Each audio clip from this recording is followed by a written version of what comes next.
Welcome to Burlap Teachers. Enjoy the video. You'll begin by confirming your iPhone has the latest iOS and that Apple Music is active.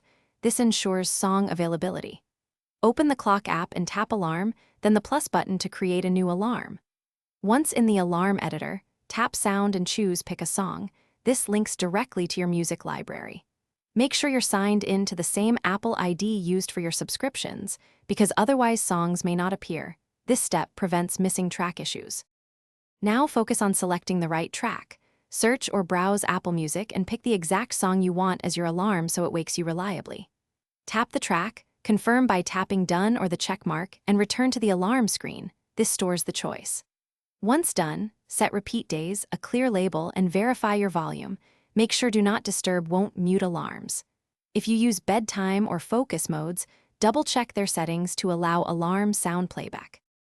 Finish by saving the alarm and testing it within a minute or two so you experience exactly how loud and timely it will be. If the Apple Music song fails to play, download the track to your library or sign out and back into your Apple ID. This usually restores permissions. Once done, make sure background app refresh and cellular data for music are enabled if you rely on streaming. If problems persist, restart the phone. This clears temporary audio routing conflicts and often fixes the issue. Thanks for watching. Consider subscribing if this video helped you.